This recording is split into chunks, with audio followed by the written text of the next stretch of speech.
Hola, ¿cómo están? ¿Cómo les va? Bienvenidas, bienvenidos. Estamos en modo paz.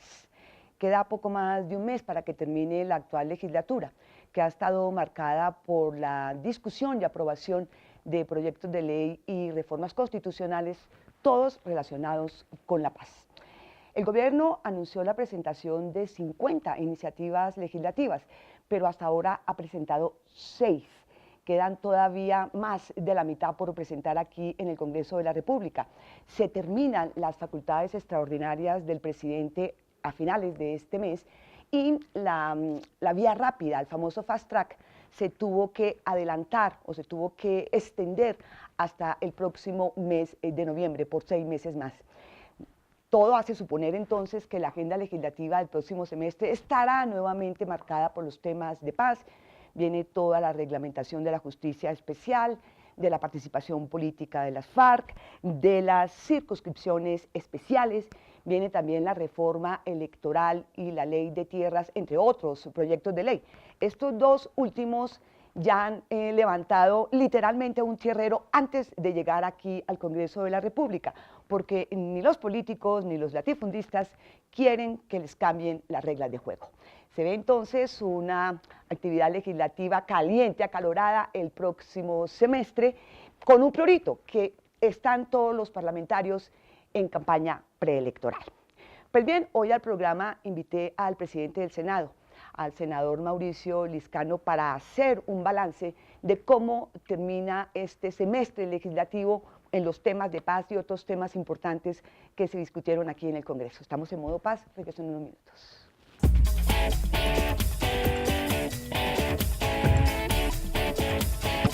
En el modo paz nos acompaña el presidente del Senado, el doctor Mauricio Liscano. Vamos a hacer con él un balance de lo que se ha hecho hasta ahora en materia de paz y todos los otros proyectos de ley que se han discutido en el Congreso, si es que la paz ha dejado algo de chance. ¿Cómo le va, senador? Muy buenas tardes, buenas noches. Estamos grabando por la tarde, sale por la noche. Buenas noches, un saludo para ti, un saludo afectuoso a todos los clientes. Sí. Dijo en su instalación como presidente del Congreso que iba a ser la legislatura de la paz, y se ha cumplido. Indudablemente lo fue. Este es un Congreso que ha sido protagonista de la implementación de los acuerdos. Yo diría que hay una casi que igual responsabilidad e igual beneficio al esfuerzo que ha hecho el Congreso, casi igual al del, o mucho más desde el gobierno. Ha sido el Congreso el que ha sido el soporte realmente de la paz, el que ha dado las grandes peleas políticas y el que ha mantenido la gobernabilidad del presidente en cuanto a los temas de paz. Nosotros dijimos que nos comprometíamos con la paz, era lo más importante que los colombianos estaban esperando en los últimos 50 años y lo cumplimos. Hemos implementado los acuerdos, aprobamos la amnistía el 28 de diciembre del año pasado, además de eso hemos aprobado que los voceros de paz puedan estar, el cumplimiento de los acuerdos, la reincorporación política, es decir... La Justicia Especial para la Paz. La Justicia Especial para la Paz. Este es un Congreso que indudablemente le cumplió al país. Nos comprometimos en que si se firmaba el acuerdo lo íbamos a implementar y así lo hemos hecho. Pero a ver, senador, el gobierno anunció la presentación de 50 iniciativas legislativas. ¿Van realmente 6 presentadas en lo que va del año? El gobierno realmente al final del día pues anunció muchas, pero terminó haciendo muchas más pocas de las que necesitaba y realmente no faltan muchas. Falta el desarrollo de la JEP, que es ya la ley estatutaria.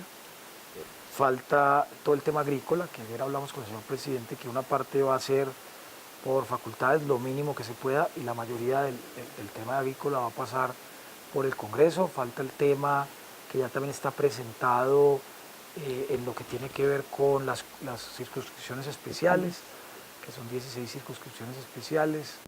Eso fundamentalmente es lo que falta y seguramente faltarán unos 2 o 3 temas más. Va a terminar siendo unas 10 o 12 leyes, pero lo que pasa es que no son leyes, muchas de ellas son reformas a la Constitución, otras son leyes estatutarias y ya sí son más bien poquitas leyes. Hay que reiterar que de todas maneras precisamente el fast track o la vía rápida era precisamente para acelerar los tiempos de las reformas constitucionales de las que habla el senador Liscano. Pero a ver, ya no son 50, se han reducido las iniciativas legislativas que le corresponden al gobierno. se acaban las facultades extraordinarias del presidente ahora a finales de mayo y no se pueden extender. Y no se van a extender. Y no se van a extender. Y alcanzan a llegar todos los decretos que hacen falta para toda esta implementación de la paz. Pues el presidente tiene 90 días para hacer estas facultades, se le vencen el 30 de mayo, pues él no los vamos a extender, él tendrá que usarlas en temas que no sean ni reforma a la Constitución, ni impuestos, ni leyes estatutarias, pero lo que hemos hablado con el señor presidente es que él las va a utilizar en lo más mínimo para no exceder su competencia, digamos, constitucional y respetar obviamente la decisión del Congreso. Eso fue lo que hablamos ayer con el señor presidente. Bueno, pero eso ya el tiempo se le acaba. Sí, él va a presentar algunas muy pequeñas, pero la mayoría va a ser tramitada por el Congreso. Lo que no atrasó fue el fast track. De hecho, la vía rápida quedó corta, se va a tener que extender otros 6 meses. Lo que yo me pregunto es, ¿hubo demasiada ligereza en el cálculo del tiempo? ¿Hubo optimismo? ¿Hay una operación tortuga? Porque realmente ha estado lento el proceso, a pesar de que han estado trabajando, no ha sido tan fluida la aprobación de los proyectos de ley, ¿no es cierto? Lo que pasa es que digamos que lo que he aprendido un poco como presidente del Congreso es que cuando se aprueban las cosas muy rápido, entonces que estamos popiteando. Y cuando las estudiamos, entonces que estamos en operación tortuga. Eso me ha parecido que los medios siempre manejan esos dos extremos. Pero la verdad es que el proceso se ha hecho al ritmo que se ha podido hacer. Es decir, es que son iniciativas complejas. En la amnistía, una de las críticas que le hacían al fast track era que el Congreso iba a ser un mero notario, es decir, que el Congreso simplemente iba a recibir unas leyes que haría el gobierno y acá pues las íbamos a pupitrear y eso salía en 2 o 3 meses. Pues realmente no ha sido así. El Congreso ha jugado un papel determinante en la mejora de esas leyes, en el cambio de muchas cosas. Le pongo ejemplos: Amnistía tuvo 6 cambios, JEP tuvo más de 57 cambios. 57 cambios hicimos en la JEP acá en el Congreso y todas las leyes las hemos hecho cambios. Eso quiere decir que el Congreso se ha tomado su papel en serio, de estudiar las leyes, de estudiarlas con juicio, de hacer aprobaciones y por supuesto eso toma tiempo. A pesar de que lo que hemos hecho es rápido en la historia, pues en todo caso hemos hecho los 4 debates, hemos hecho modificaciones, hemos tenido que hacer acuerdos con el gobierno, hemos hecho debates profundos, entonces pues vamos al ritmo que mejor se puede para que las cosas queden bien hechas. Sí. Unos se quejan del pupitrazo, otros se quejan de que es que son como especies de notarios. Aquí estuvimos la semana pasada con un senador de Opción Ciudadana, que es que se considera que no le han parado bolas a las propuestas de los senadores, pero yo sé que sí han salido con muchas modificaciones los proyectos que ha presentado el gobierno. Muchas, o sea, lo que pasa es que hay que buscar un justo equilibrio entre que las propuestas sean buenas, obviamente, sí, propuestas que ayuden al proceso y que mantengan la fidelidad a los acuerdos. Lo que es lógico es que los acuerdos se firmaron y pues hay que cumplirlos. Lo que pasa es que el qué ya está definido, que es lo que definió el gobierno con las FARC, el cómo es el que nosotros hemos hecho para cumplir esos acuerdos.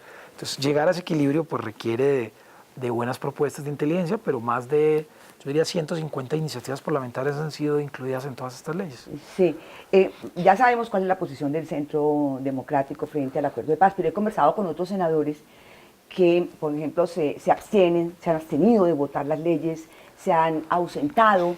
Incluso la senadora de Alianza Verde me dijo que casi que había votado con la nariz tapada. Es decir, no es tan unánime el apoyo a los proyectos de ley sobre la paz. Uno presume que la implementación ya en la vida real va a ser una cosa complicada, ¿no es cierto? Pues no es unánime porque hoy el país no está unánime frente al proceso de paz. Está claramente que aquí hay una polarización enorme entre quienes están a favor de la paz, quienes no están en contra de la paz, y obviamente pues en ese orden de ideas pues el Congreso es el reflejo de Colombia y aquí hay un debate profundo como en cualquier democracia donde todos los congresistas tienen la oportunidad de expresar sus inquietudes, sus dudas, sus quejas, lo que hay para mejorar, que se ha mejorado. Algunos se quedan, unos no votan, otros se salen, pero es que esa es la democracia y sobre eso uno no se tiene que llamar ni a sorpresas ni a engaños. Eso es normal y uno tiene que entender eso y tiene que saber que así funciona la democracia aquí y en cualquier país del mundo. Pues estamos en ese proceso, pero lo importante es, primero, que somos una democracia muy sólida, donde la oposición puede intervenir, donde los miembros del gobierno a favor del gobierno pueden intervenir. Hay un debate, se hace ese debate, y hay una cosa constructiva. Hemos mejorado muchísimo lo que se pactó, y además no solo eso, sino que hemos sido veedores de que lo que se pactó pues también se cumpla bien. Ya, el Centro Democrático ha estado presente en todos los debates y ha intervenido en los debates y siempre se va cuando llega la hora de votar, ¿no es cierto? Pero ya en su congreso pasado, cada vez va como subiendo más el tono el Centro Democrático. Ya la última vez su presidente dijo que apenas llegaran al gobierno iban a hacer trizas este acuerdo de paz. No la tienen tan fácil, ni es así como trizas, así ganen el gobierno, es importante aclararlo, ¿no es cierto, senador Lescano? Sí, es que es imposible, porque volver trizas el acuerdo es que le van a volver a dar las armas a las FARC, pues obviamente no van a coger unas armas y los van a volver a armar. O sea, ellos no van a devolver los beneficios de la paz, o no van a devolver que entonces el hospital militar esté nuevamente lleno de soldados, o que las zonas que hoy están en paz vuelvan a la guerra. Obviamente ellos no, pues yo no creo que estén en eso. Parece que no es lógico y no es lo que tratan de decir. Me imagino que lo que tratan de buscar es algunos cambios en justicia, pero hoy las leyes y la Constitución pues es muy sólida para que eso no se pueda hacer. Entonces pues uno respeta, obviamente es la democracia, ellos tienen el deber y el derecho de hacer sus propuestas y están en un debate democrático, y obviamente el pueblo colombiano tomará la decisión. Y es que una de las iniciativas legislativas que aprobó el Senado es el artículo transitorio que queda en la Constitución, donde se garantiza que los 3 próximos gobiernos no pueden tocar lo acordado, ¿no es cierto? ¿O eso se puede tumbar tan fácil apenas llegue, si llegase al gobierno el Centro Democrático? Yo lo veo muy difícil, porque claramente pues la estabilidad jurídica, los acuerdos es muy importante para la estabilidad del país. Eso ya está en la Constitución, pues tendrían que volver a modificar la Constitución, y la verdad yo no creo que el pueblo colombiano quiera retroceder. El pueblo colombiano quiere la paz. La preocupación del pueblo colombiano es que quede una paz bien hecha, que sea una paz bien implementada, una paz sólida, donde verdaderamente las FARC entreguen las armas, donde no vuelvan a delinquir, donde no queden con recursos al margen de la ley, donde no utilicen esos recursos para hacer política y llegar al poder, donde realmente haya justicia con las víctimas, donde haya reparación. Eso está escrito, eso es lo que quedó en los acuerdos, eso es lo que nosotros tenemos que garantizar que pase, y si eso funciona bien, pues yo no veo ni al Centro Democrático ni a ningún partido político así hipotéticamente ganara, ni a ningún colombiano interesado en desbaratar eso. Nunca en la historia de Colombia nos hemos preguntado por qué entonces no desbaratamos el acuerdo con el con el M19, con el M19, que fue inclusive pues con total impunidad, porque con el M19 nadie fue a la cárcel, hubo punto final, no hubo justicia especial para la paz, no hubo reparación, no se les quitaron los recursos, o sea, no hubo el gran debate nacional que hubo hoy con el ASFAR, y no lo hubo tampoco con el Quintín Lamin y con el EPL. Entonces yo no veo, y yo no he visto que después de que, pero ¿por qué funciona así? Porque los comandantes del M19 en ese momento, Petro, Navarro o Vera Grave, o muchos de ellos pues cumplieron. O Eber Bustamante, que está en el Centro Democrático. Bustamante, que está en el Centro Democrático, cumplieron, lo hicieron bien, pues la ciudadanía los arropó, los acogió, no vio ningún problema, y nadie, desde que hicimos la paz con el M19, pues ha pensado en romper ese acuerdo. Inclusive el mismo presidente Uribe, en su momento cuando era senador, defendió mucho el acuerdo con el M19. Entonces yo no veo que, si esto sale bien, lo que pasa es que hoy hay polarización política, hay diferencias, hay miedo de la ciudadanía. Nosotros también tenemos los ojos abiertos y los días despiertos de que esto realmente funcione bien, y si no funciona bien, pues seremos los primeros en llamar la atención de eso, porque tenemos la autoridad moral. Pero si eso funciona bien, que es lo que estamos haciendo, el esfuerzo que funcione, pues yo no vería a ningún gobierno tratando de desbaratar el acuerdo. Ya, regreso en unos minuticos. Estoy conversando hoy con el presidente del Senado sobre todo este balance legislativo de los temas, de los proyectos y de las reformas constitucionales alrededor de la paz. Acuerdo para la paz, en el camino hacia la reconciliación. Dejación de armas. A partir de la firma de este acuerdo, inicia el plazo de 180 días para que las FARC dejen las armas y se reincorporen a la vida civil. La dejación de armas se realizará bajo el siguiente procedimiento. Se registrará la cantidad y el tipo de armas que poseen, las mismas que serán dejadas. En ese registro debe especificarse el carácter de las armas.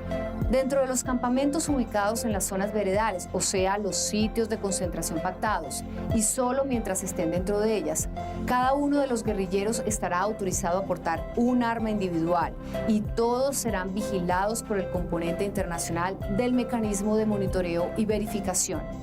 Esta comisión además recibirá todas las armas de las FARC-EP. Una vez las armas sean registradas e identificadas, ese armamento será almacenado en un container y se procederá a su extracción. La extracción del armamento consiste en la salida física del armamento de la zona y posteriormente fuera del país. Quedará bajo responsabilidad de la Organización de Naciones Unidas hasta su destinación final. Las armas serán destinadas a hacer 3 monumentos, uno en las Naciones Unidas, otro en Cuba y otro en territorio colombiano. Acuerdo para la paz, en el camino hacia la reconciliación.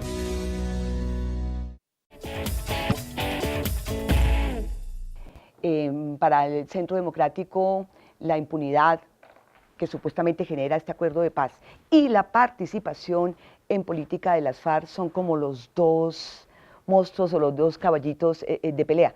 Sin embargo, falta todavía reglamento de justicia especial para la paz, pero con la aprobación ya misma del acto legislativo, ya muchos del Centro Democrático o importantes representantes del Centro Democrático están pidiendo pista para ser cobijados por la Justicia Especial para la Paz. Como que una doble mirada sobre algo que no les gusta, ¿no? Al país hay que mandarle un mensaje y es que hay como una especie de concepción en el inconsciente colectivo de los colombianos de creer que la Justicia Especial para la Paz es impunidad. Entonces todo el mundo cree que como es impune y eso va a ser muy fácil, entonces todo el mundo se quiere meter a la Justicia Especial para la Paz. Y eso sí es gravísimo para la justicia colombiana y es gravísimo para la estabilidad jurídica del país.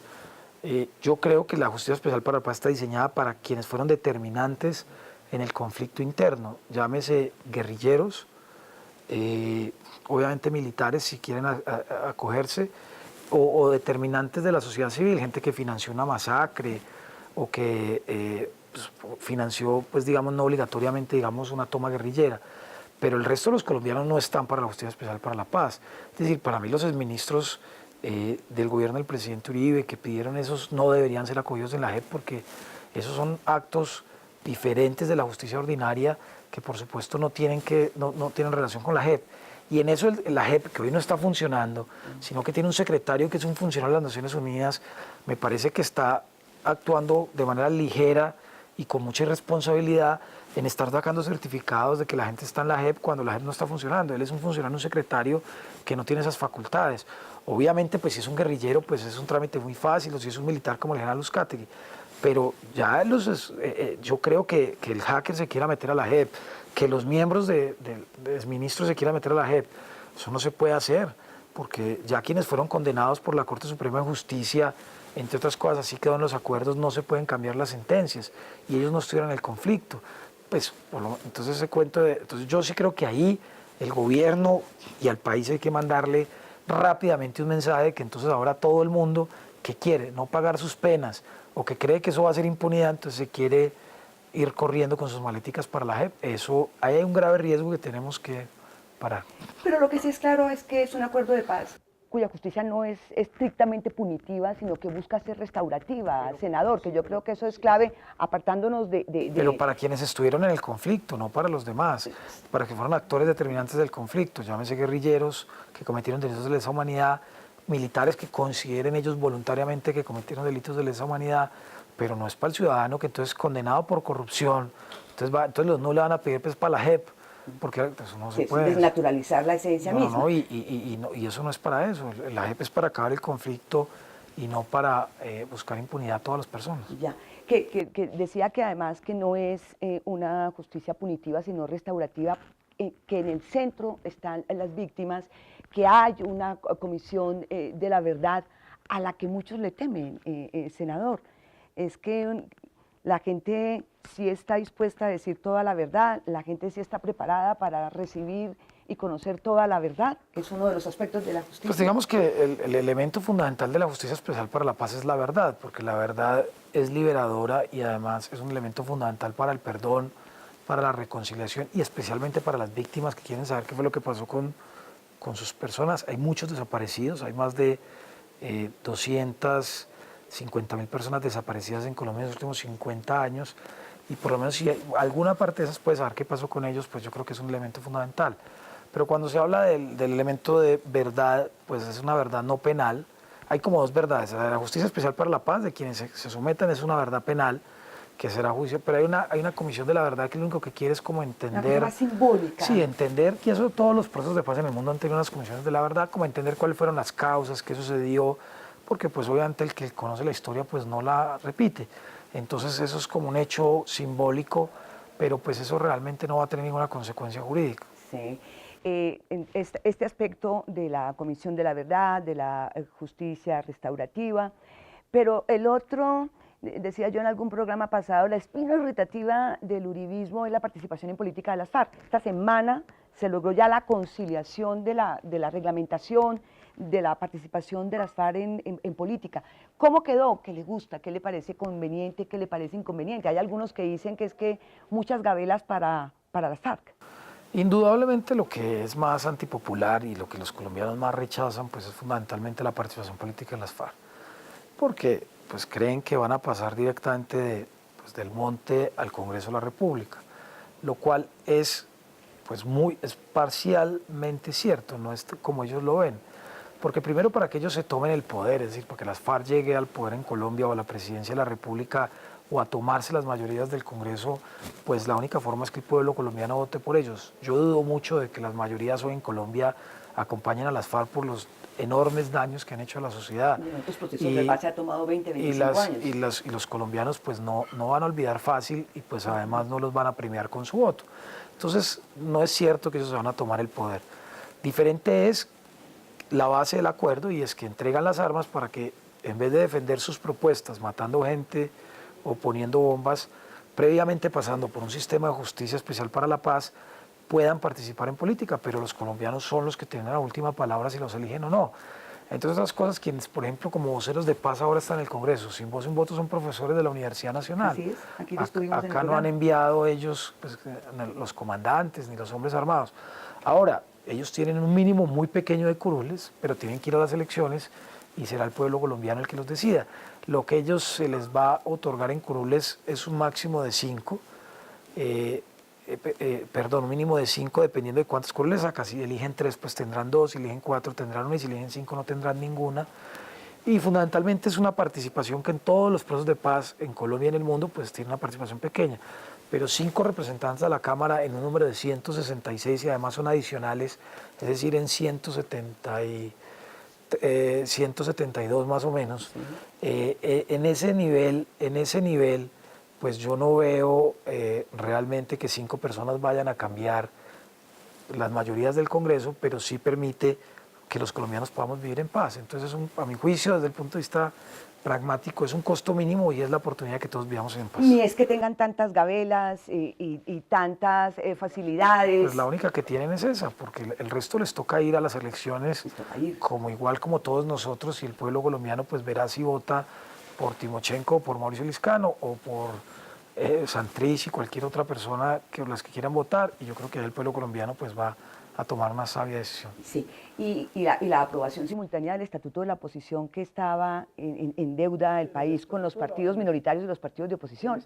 Es importante que haya pasado, que se haya aprobado. El Estatuto de la Oposición es una garantía en toda democracia. Claro. Es más, hoy quienes estamos en el gobierno algún día podemos estar en la oposición, es decir, entonces eso es normal. Uribe fue gobierno 8 años y ahora es oposición. Ese estatuto hoy lo va a beneficiar, pero seguramente en el futuro, si ese partido o cualquier otro llega a ser gobierno y otro está en oposición, simplemente que la oposición hace mejores gobiernos. Claramente la oposición es una necesidad para las democracias, porque la oposición, aunque siempre está viendo lo malo y se exagera un poco, todas las oposiciones en el mundo se exageran más de lo que es, pues sí ayuda a construir, a generar un equilibrio de poderes, a señalar dónde están los errores, y obviamente la oposición es muy, muy importante y es la base de toda democracia. Y a generar una cultura política y a romper esos vicios de la política, del clientelismo y de comprar los votos y de que la gente no participe ni crea en los políticos, senador. Indudablemente, hoy estamos en una crisis de desconfianza en Colombia, no solo de los políticos, de la justicia, de los medios. Estamos, digamos, en una especie de pesimismo colectivo, y yo sí creo que tenemos que dignificar la política, volver a la política de las ideas, y ese es el esfuerzo en el que estamos. Por eso hemos pensado en una reforma política, por eso estamos haciendo los ejercicios políticos, y ese es el trabajo en el que estamos. Pero la reforma electoral que propuso la misión electoral, ¿lo oía usted un poco preocupado y diciendo poco más o menos que era una amenaza para la democracia, la Corte Electoral? Cuénteme por qué cree que es una amenaza para la democracia. Era una amenaza, porque ya el gobierno, a raíz de nuestras críticas y nuestra posición política, decidió no presentar la Corte Electoral. Era una amenaza porque le iba a quitar funciones al procurador, funciones al Consejo de Estado, funciones al Contralor, funciones a muchas otras instituciones, y 7 personas iban a quedar con un gran poder. Eso, gracias a Dios y al esfuerzo nuestro, pues ya el gobierno no lo va a presentar. Ya hablamos con el señor presidente y ese tema murió. Entonces, pues yo creo que de verdad con nuestro esfuerzo salvamos que la democracia estuviera en riesgo.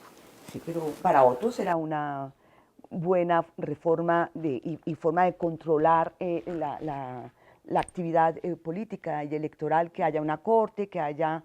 Es que actualmente es la Comisión Quinta del Consejo de Estado la encargada de hacer toda cuando son demandadas las elecciones, pero se demora a veces tanto que cuando termina la gestión, o el senador, o el gobernador, o el alcalde, pues ya que carambas, era como simplificar los tiempos, concentrar las funciones.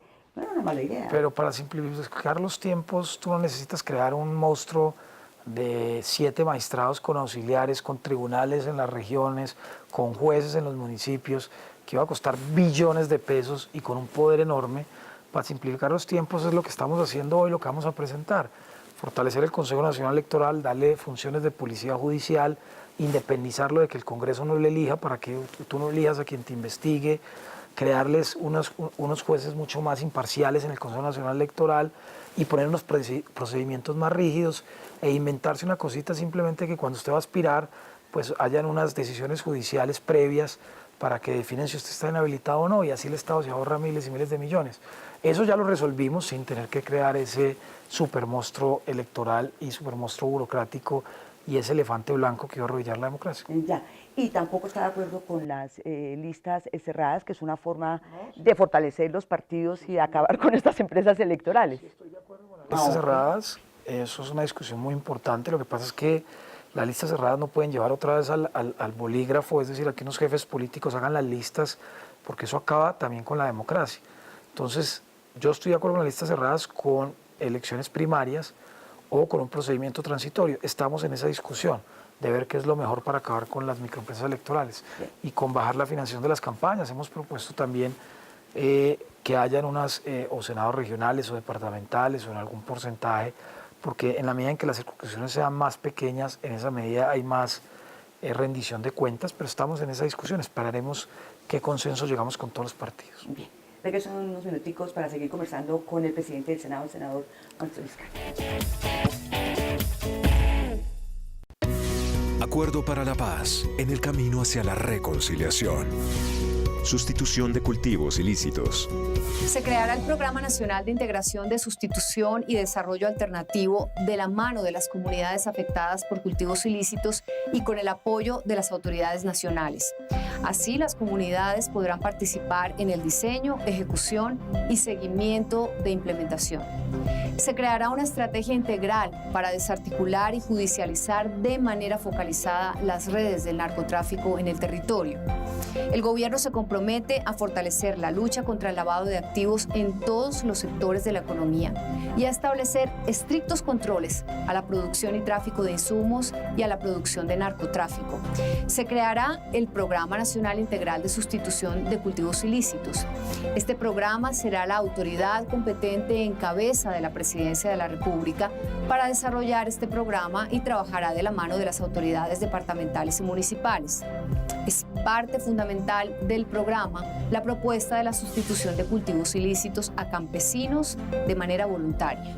Esta propuesta también incluye la formalización y acceso a la tierra, asistencia técnica, estímulos a la economía solidaria, mercadeo y comercialización, acuerdos con las comunidades, priorización del territorio, recuperación ambiental y programa de prevención del consumo y salud pública a los habitantes del campo que se acojan a ella.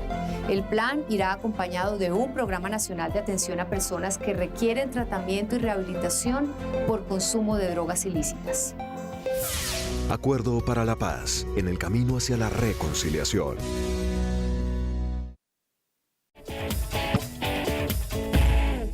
Hoy en Modo Paz estamos con el presidente del Senado conversando sobre todos estos temas que tienen que ver con la paz, y también vamos a hablar de otros que no tienen tanto que ver directamente con la paz, pero para redondear lo de la reforma electoral, de todas maneras el gobierno quiere meterla por la vía rápida porque ha sido imposible hacer una reforma electoral por la vía ordinaria porque los políticos no quieren que les cambien las reglas de juego.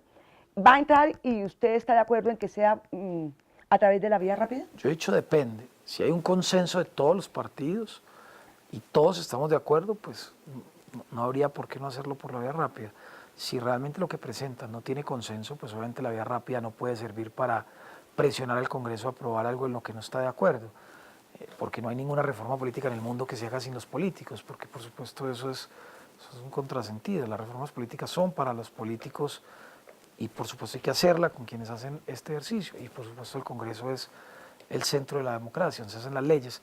Entonces, pues si no hay consenso, yo estaría en contra del fast track. Si hay consenso, pues el fast track, pues lo que ayudaría es a que ese consenso se haga más rápido. ¿Y usted cree que se va a lograr consenso? Que a pesar de que es bueno aclarar que hay en campaña preelectoral. Pero hemos avanzado mucho, hemos tenido muchas reuniones y la verdad yo creo que como van las cosas, yo creo que vamos a lograr un buen consenso. Sí. Viene la otra, la ley de tierras, que tampoco se ha presentado todavía y ya hay una gran discusión. Ayer escuchaba al presidente de Cambio Radical, ya conocemos la posición de Centro Democrático, pero escuché al presidente de Cambio Radical diciendo que era una ley absolutamente expropiatoria. ¿Usted cree que realmente se busca expropiar, que ese es el sentido de lo que ha presentado el gobierno? Pues el gobierno no ha presentado nada, pues eso es lo que hay que bueno, decir. Pero hay una discusión. Hizo unas discusiones y la verdad el primer documento del gobierno no fue afortunado, dejaba unos espacios que permitían generar unas confusiones en cuanto a la expropiación y yo creo que el gobierno lo ha entendido. También hablamos con el presidente de ese tema y el gobierno ya ha corregido muchos de esos, digamos, de ese primer borrador. Y yo creo que lo que va a terminar saliendo va a ser unas facultades muy pequeñas y el resto van a llegar al Congreso, pero eso sí le podemos asegurar a los colombianos que nosotros pues no vamos a permitir que haya algo o lo más mínimo que atente con la propiedad privada, y yo creo que el gobierno también está en esa línea. Entonces pues estaremos muy vigilantes qué presenta el gobierno, pero yo sí creo que este debate nacional pues ayudó a que lo que salga va a ser mucho mejor y seguramente no va a tener nada de expropiación o de amenaza a la propiedad privada, y por si acaso pues existe alguna duda, pues el Congreso tendrá que entrar a estudiar y a corregirla, pero con la conversación que tuvimos con el presidente, creo que ese tema está corregido. Sí. ¿Qué punto en especial le gusta a usted, le parece conveniente de eso que se ha socializado por parte del gobierno? El tema de la titulación. Colombia no puede ser que en el mundo nosotros ya estemos en la agroindustria, en las grandes tecnologías y en los grandes desarrollos para la agricultura, Estados Unidos, el mismo Chile, países que están totalmente desarrollados, Europa en agricultura, y nosotros apenas estamos en la discusión medieval de los títulos. O sea, en Colombia todavía la gente no tiene título. Usted sin títulos pues no tiene nada, pues no puede producir, no puede acceder al crédito. O sea, nosotros ni siquiera sabemos quién es el dueño de la tierra hoy en Colombia. Entonces, en ese desorden, pues obviamente la agricultura no puede crecer a los niveles que tiene que crecer, no somos competitivos a nivel mundial. Entonces, pues ese es el gran primer esfuerzo que tiene que hacer el gobierno, y es titular 7 millones de hectáreas que se comprometió con el acuerdo de paz. Y eso sí, donde nosotros llegamos a titular 7 millones de hectáreas, pues cambiamos, Un panorama que cambiamos el rumbo de este país económico y el rumbo de este país desde el punto de vista de competitividad en la agricultura. No puede ser que ciudades, por ejemplo, como Valledupar, por ejemplo, esté todavía, si usted va y mira la ley segunda, es todavía una reserva forestal. Entonces tenemos problemas con ciudades que inclusive son reservas forestales donde supuestamente no se podría construir, y ya tenemos ciudades de casi de 300 o 500 mil habitantes. Entonces yo creo que hay un desorden con la tierra producido históricamente por los mismos conflictos que ha tenido la tierra en Colombia, que mientras nosotros no resolvamos ese problema de la tierra, pues va a ser muy difícil avanzar. No puede ser que todavía hoy gente productiva entonces le digan que compró un baldío, que no tiene seguridad jurídica. Acabar con la seguridad jurídica en la tierra es acabar con la confianza de un país. Entonces eso se tiene que resolver rápido, sin perseguir a nadie, sin generar más conflicto, pero hay que titular la tierra de quien hoy, por ejemplo, son poseedores. Hoy el tema del cartacheque en Colombia y es que pasan un papel de familia en familia y cuando van a un banco, pues obviamente no pueden, eso hay que acabar con eso. Eso estoy de acuerdo con el gobierno. Ya los otros temas, pues es los que vamos a revisar con detalle para ver cómo se puede hacer un banco de tierras, pero un banco que no afecte a los propietarios honorables de la tierra en Colombia, que hay que protegerlos y que la base de una democracia es también la seguridad jurídica y más que aún la propiedad privada. 40 millones de hectáreas de tierra para sembrar y que solamente se siembren 7 u 8, escuchaba ayer en la televisión, es increíble, ¿no es cierto? Que haya semejante subutilización de tanta capacidad de producir el campo colombiano. Nosotros podemos ser una dispensa mundial cuando el mundo se está quedando con alimentos, perdón, y hay una gran demanda de alimentos y no hay dónde producirlos, porque no hay agua, porque no hay tierras. Con carreteras. Y Colombia tiene todo, por el conflicto no los explotamos, porque hay una ganadería extensiva histórica que no ha permitido que haya una agricultura más fuerte, porque no tenemos carreteras, pero yo creo que todo esto sí tiene que enfocarse a hacer un campo mucho más productivo y aumentar nuestra frontera agrícola para poder producir lo que consumimos, que nosotros todavía importamos la mayoría de las cosas que nos comemos, el arroz, el trigo, el frijol, el maíz, todo eso es mayoritariamente importado, los tomates que la gente se come, muchas veces hasta las manzanas, las frutas, muchas hoy son importadas, entonces no tiene sentido que nosotros con este país tan bello y tan extenso no podamos producir ni siquiera, no podamos ser ni siquiera autosuficientes alimentariamente. Ya, voy a hacer un cambio de tercio. El año pasado cuando hicimos alguna entrevista se mostró contrario a que los homosexuales puedan adoptar niños. Me imagino que no está muy contento con el resultado de ayer en la comisión primera. No, pues la verdad es que es la democracia y acá pues si uno aprende en el Congreso o como presidente es que pues uno respeta las decisiones del Congreso. Me dice yo angustiado porque pasen leyes con las que yo no estoy de acuerdo. Obviamente yo aquí respeto las mayorías y tengo que ser, y me parece que yo estoy en contra de la adopción de parejas del mismo sexo, entre otras cosas porque me parece que no es un derecho, es que han tratado de vender la adopción de parejas del mismo sexo como si fuera un derecho, eso no es un derecho, adoptar no es un derecho. Los niños tienen derecho a ser adoptados, pero en la medida que usted pase por un procedimiento, sea una pareja homoparental o heterosexual, pues si cumple todos los requisitos, pues usted debería ser adoptado, pero no como hoy, como que si entonces una pareja homosexual va, entonces tienen que entregárselo porque es un derecho a adoptar. No, el derecho a adoptar no es, a mi juicio no es un derecho, es el derecho de los niños a tener una familia. Yo en eso estoy en contra y esa posición pues no la he cambiado y no la voy a cambiar. Pues yo diría que, pues uno no sabe, pero por lo menos por ahora no, o no la va a cambiar jamás. Lo que sí de pronto el proyecto se exageró, y eso de pronto fue lo que lo pudo haber hundido en la comisión primera, era que no hubieran familias, por ejemplo, madres cabeza de familia. O sea, una madre soltera sí puede adoptar, un padre soltero sí puede adoptar. De hecho, hay casos exitosísimos, y me he encontrado con muchos. Que día me encontré con una señora que se llama Juana Uribe, que trabaja en Caracol, que me contaba lo de la hija. Quedé impresionado con su caso, leí el de la hija de Francisco Sampera, que también conozco. Estaba viendo uno de César Escola también, de gente que ha contado sus casos. Y la verdad, pues uno sí siente que ahí, pues lo único que hay es amor y lo único que han hecho es las cosas bien. Entonces luego, pues ahí eso sí, quitarle a los separados o a una mamá o a un papá soltero, que además pueden tener familias extendidas, pues les ayudan los tíos, los abuelos, pues quitar la posibilidad de adoptar sí me parece que es un error. Creo que eso fue lo que, digamos, un poco estigmatizó el proyecto en Cámara, pero yo sigo como persona en contra de la adopción de parejas del mismo sexo, porque no puede ser un derecho de ellos, como tampoco puede ser un derecho de los heterosexuales.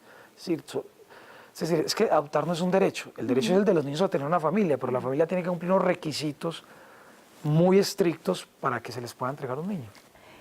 La otra, digamos, distorsión de este referendo es que lo cogieron las iglesias cristianas.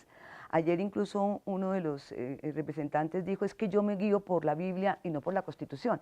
Cuando también se llega a esos extremos en la discusión, uno dice, no, esto es un país laico, la constituyente del 91 ni siquiera es un país católico, es un país laico, y todavía que haya como esta intromisión y este activismo religioso en la presentación de proyectos es lo que también pervierte un poco la intención de... Pero de digamos, hacer yo leí algo. la historia de este representante de la Cámara y la verdad, como lo dijo, yo no escuché su presentación, Yo tengo sí. que reírlo, pero por lo menos como lo explicó en otros medios, que lo leí yo, creo que en la revista Semana o en El Tiempo, no sé, o en El Espectador, me parece que lo hizo con el corazón. Ahora, en este Congreso, que es una democracia, pueden estar pues, los que no creen en nadie, los que creen en Dios, los que son cristianos, los que creemos que la división pues, entre la Iglesia y el Estado pasó hace siglos, pero pues aquí cualquiera puede pronunciarse, o sea, uno tampoco puede como estigmatizar porque un cristiano acá habla a nombre de Dios, pues es que aquí caben los que creen en Dios como los que no creen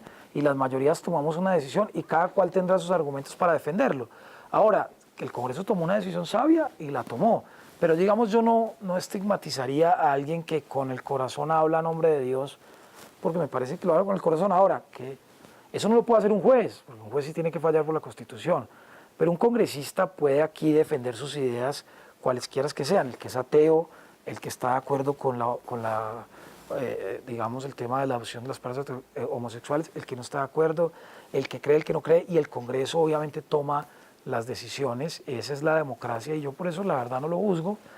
A mí me pareció hasta bonito lo que hizo, pues lo hizo con el corazón, una cantidad de hipocresía que hay en este país, entonces pues me parece que está en todo su legítimo derecho. En nombre de Dios se han cometido unas barbaridades en esta tierra. Pero ese es otro debate. Pero el Congreso lo que tiene que atender, objetivamente, el Congreso lo que tiene que atender es un ejercicio de las mayorías, respetando los derechos de las minorías, cumpliendo la Constitución. Y la ley no, porque la ley la hacemos nosotros mismos, la cumplimos la que hacemos, pero también la podemos cambiar. Ya. Va a presentar una apelación. El señor Lucio, por primera vez se va a manejar esa figura en el Congreso, una apelación a la plenaria de la Cámara para que sea otra comisión la que estudie. ¿Usted sí le ve pies y cabeza a esto? Yo creo que esa es una pelea política, digamos, Terminada. perdida. Sí, ya eso, pues en la democracia uno gana y pierde. Ya Vivian perdió legítimamente un debate de 10 horas donde todo el mundo se pudo expresar, se tomó una decisión en democracia. A unos les gustará, a otros no, pero esa es la decisión que tomó el Congreso de la República, investido de su poder soberano que nos dio el pueblo cuando votó con nosotros. Yo creo que ese tema, por lo menos ese referendo, objetivamente ya murió. Ya eso no, yo no creo que la plenaria de la Cámara, o es otra corporación obviamente, ya vaya a desautorizar una comisión con un debate donde están además representados todos los partidos. Ya, lo entrevistaré cuando entregue su presidencia en julio, pero de aquí a que le entregue, ¿qué prioridades tiene? No, yo me he senador? concentrado en 3 temas en los que hemos sido muy exitosos. Uno que es el Congreso Abierto y Transparente, donde hemos entregado la contratación a la PAC Azuleta, a Colombia Compra Eficiente, donde hemos abierto los datos, donde hemos hecho un esfuerzo muy grande en foros, en la aplicación que tenemos. Es decir, en eso, modernización, hemos avanzado muchísimo. Otro, el tema de las leyes de la paz, que hemos trabajado muy fuertemente, y otro es la cercanía con la comunidad, donde nos hemos enfocado en hacer foros, entonces, y a escuchar a la comunidad. Esas han sido las 3 prioridades y yo creo que vamos a presentar un muy buen baloncesto. ¿Y vuelve al Congreso? Estamos en ese proceso. Sí. ¿Le gustaría repetir Pues senatoría? obviamente, yo el Congreso lo quiero mucho, pues me he formado en estos 15 años, estamos decidiendo eso con todo nuestro equipo. El más jovencito que ha llegado a ser presidente del Senado. Pues mucha suerte, sé que se va para San Andrés y que van a seguir viajando, haciendo todos estos foros, acercando el Congreso a la gente. Tenemos un foro, es el 14º que hacemos, lo vamos a hacer porque San Andrés también es Colombia y hay que entregarlo a nuestro país. Y también es una forma, estos programas también son una forma, un vehículo de acercar a los que hacen los congresistas a la gente allá desde su casa que nos sintoniza a las 8:30 de la noche los sábados. Así es, muchas gracias. Hasta luego, muchas gracias. Y a ustedes, aquí nos vemos la próxima semana con otro tema que tenga que ver con la paz.